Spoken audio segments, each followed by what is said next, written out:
कैसे हो दोस्तों। उम्मीद है खैरियत से होंगे। इजराइल हमास की जंग के बीच रजब तैयब अर्दोगान ने आवाज उठाते हुए कहा है। रजब तैयब अर्दोगान का कहना है कि यरूशलेम की अल अक्सा मस्जिद को अधिक से अधिक उत्पीड़न का सामना करना पड़ रहा है। प्राचीन शहर की पहचान को इजराइल द्वारा कदम दर कदम मिटाया जा रहा है। इस्तांबुल देश के राष्ट्रपति ने पवित्र शहर की रक्षा के लिए समर्पित एक समूह से कहा, क्योंकि यरूशलेम की रक्षा करने का मतलब मानवता, शांति और विभिन्न धर्मों के प्रति सम्मान की रक्षा करना है। तुर्की इस संघर्ष को दृढ़ संकल्प के साथ जारी रखेंगे। रेसेप तैयब अर्दोगान ने इस्तांबुल में अल कुद्स जेरूसलम के सांसदों की लीग को दिए एक भाषण में कहा, यरूशलेम की अल अक्सा मस्जिद को अधिक से अधिक उत्पीड़न का सामना करना पड़ रहा है। प्राचीन शहर की पहचान को इजराइल द्वारा कदम दर कदम मिटाया जा रहा है। अर्दोगान ने अल कुद्स जेरूसलम के लिए सांसदों की लीग के प्रति अपना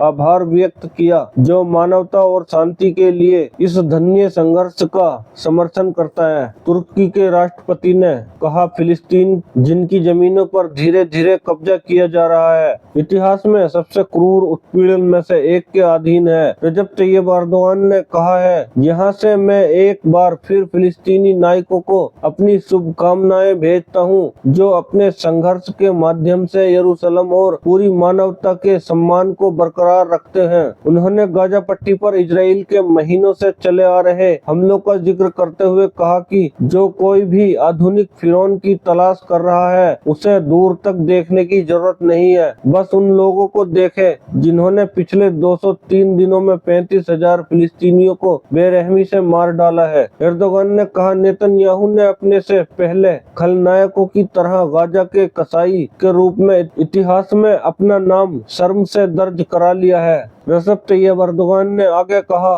आज के हिटलर और नाजी हत्यारे हैं जिन्होंने गाजा में 15,000 से अधिक बच्चों को मार डाला। उन्होंने कहा कि नेतन्याहू के माथे पर काला दाग कभी नहीं मिटेगा, चाहे कुछ भी करे, क्योंकि गाजा में फिलिस्तीनी सभी बाधाओं के बावजूद 203 दिनों से विरोध कर रहे हैं। कोई भी हमसे नरसंहार के सामने चुप रहने की उम्मीद नहीं कर सकता है, उन्होंने घोषणा की। राष्ट्रपति ने कहा, हम उन लोगों में से नहीं हो सकते हैं जो हमास पर आतंकवादी संगठन होने का झूठा आरोप लगाते हैं, क्योंकि इजराइल और उसके पश्चिमी समर्थन ऐसा चाहते हैं। फिलिस्तीन के राष्ट्रीय प्रतिरोध के रूप में एर्दोगान ने दोहराया कि तुर्की पूर्वी यरूशलेम को अपनी राजधानी बनाकर एक स्वतंत्र और संप्रभु फिलिस्तीनी राज्य की स्थापना के लिए अपने प्रयास जारी रखेंगे। एर्दोगान ने आगे कहा कि 7 अक्टूबर को हमास के हमले को एक बहाने के रूप में इस्तेमाल करके कोई भी इनक्यूबेटरों में नवजात शिशुओं की हत्या, नागरिकों पर बम बरसाना, रोटी के लिए कतार में इंतजार कर रहे लोगों की हत्या करना, जानबूझकर मस्जिदों, चर्चों को निशाना बनाना को उचित नहीं ठहरा सकता।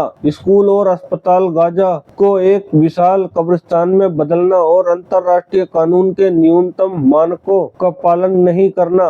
एर्दोगान ने आगे कहा कि तुर्की 54 उत्पाद समूहों में इजराइल पर निर्यात प्रतिबंध लागू करने वाला एकमात्र देश है। एर्दोगान ने कहा, आज तक हमने किसी भी जरूरतमंद के लिए अपने दरवाजे खोले हैं, चाहे उनका विश्वास, मूल या पहचान कुछ भी हो। हमने इंक्विजिशन से भागने वाले यहूदी शरणार्थियों, नाजी उत्पीड़न से बचने वाले यहूदी वैज्ञानिकों का स्वागत किया है। मानवीय सहायता, उन्होंने कहा कि तुर्की गाजा को सहायता देने में सबसे आगे है, क्योंकि 7 अक्टूबर से अंकारा ने 13 विमानों और 9 जहाजों के माध्यम से गाजा पट्टी पर लगभग 50,000 टन मानवीय सहायता भेजी है। हम अपने देश में इलाज के लिए गाजा से 900 मरीजों को लाए। हम प्रतिदिन 10,000 लोगों को गर्म भोजन भी वितरित करते हैं। इसके अलावा हम हर दिन गाजा को 60 टन स्वच्छ पीने का पानी सुनिश्चित करते हैं। उन्होंने कहा, गाजा में स्थायी संघर्ष विराम स्थापित करने के लिए तुर्की के राज्य प्रयासों को दोहराते हुए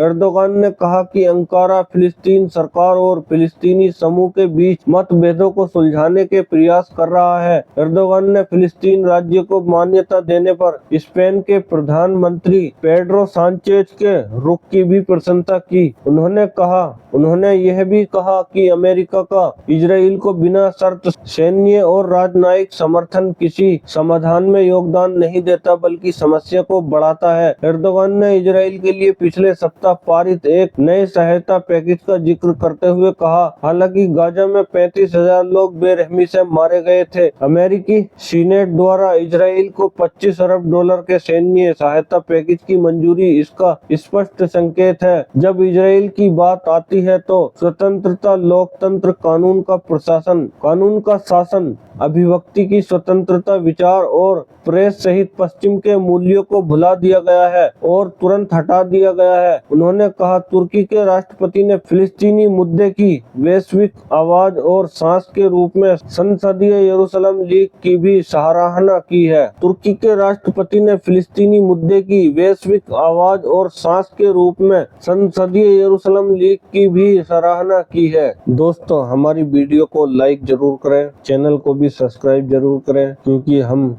इजराइल और हमास की ताज़ा अपडेट देते रहते हैं। दोस्तों, मिलते हैं फिर ऐसी किसी और वीडियो के साथ। तब तक अपना ख्याल रखें।